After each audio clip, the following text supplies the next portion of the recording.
So this is kind of what I talked about as the second step of making the perfect weave. And it's pretty simple. Now we critique. I look at this sample and I decided really early on, I kind of like the smaller base. I did not like the pattern going all the way up to the base. I thought that looked really cluttered and I wanted a border. So I started doing the border, which I absolutely love.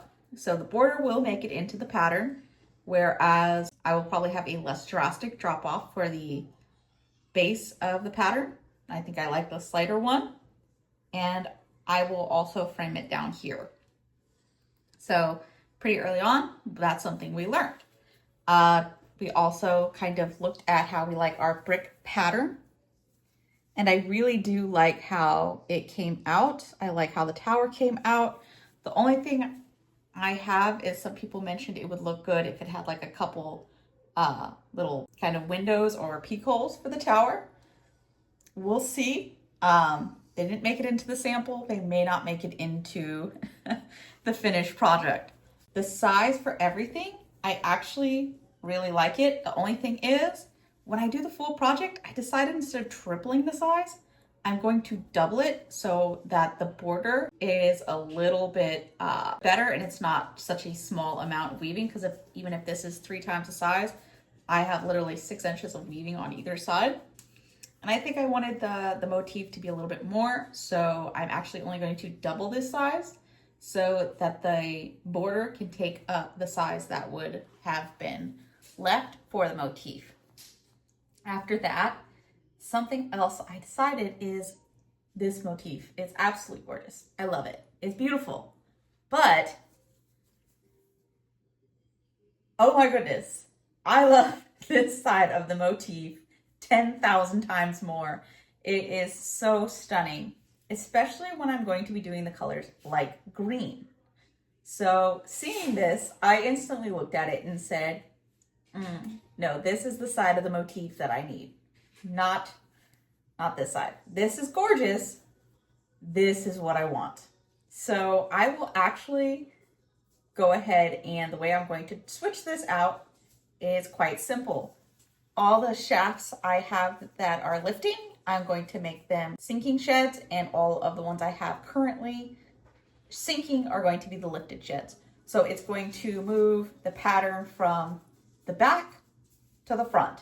And then this part will be the back in the future, and this part will be the front.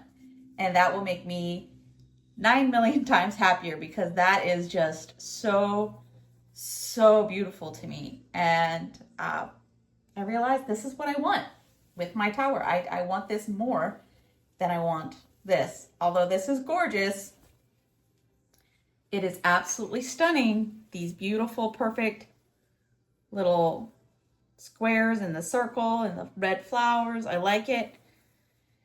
But when I turned it around and the flowers would be the silver, which I really would prefer, because I'll show the colors that I have for the full project I'm going to do. And then the little lines, I just know that I'm going to like the thick green background and the smaller design in the silver. So that is one of the very big importance. That's why sampling is so important whenever you're doing a big project or a project that has a lot of moving pieces.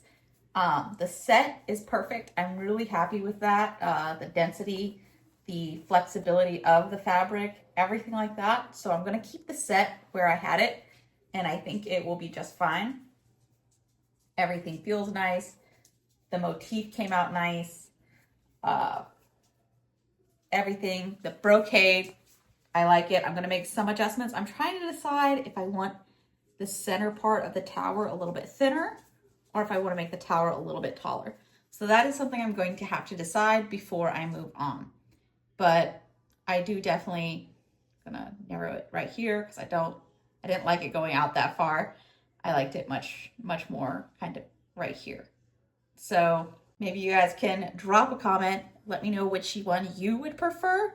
And don't forget, like and subscribe. I was looking, and like 80% of you watch the videos. You don't like and subscribe. Come on, guys. Come on. So Let me know kind of what you think so far of the width versus height of the tower, if that needs to be adjusted at all.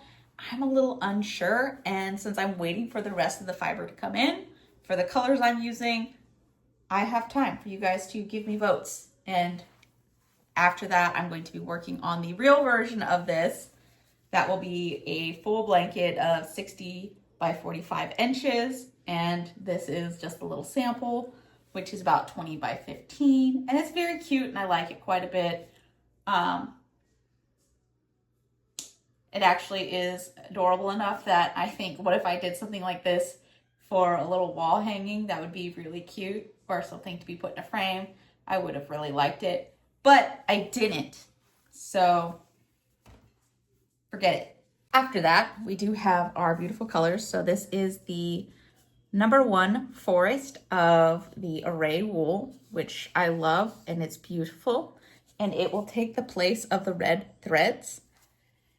And after that, we have this stunning, this is Cloud Baby Alpaca in the color Cloud, and it's kind of the silvery gray, which I absolutely adore. And this will take place of the white and blue threads for the motif. The white and blue threads for the motif and the brocade.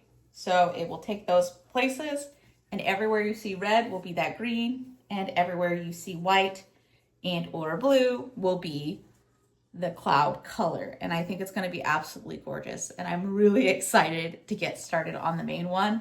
I just need to be 100% about this part of the tower, and I can't decide if I should just make it thinner or make it taller, or if it looks perfectly fine and I just need to leave it alone. And that, you know, it's easier to tell when you cover up that part that's so out of wonk. Or if I just need to leave it as is, and that's a good portion. So drop a comment, let me know what you think.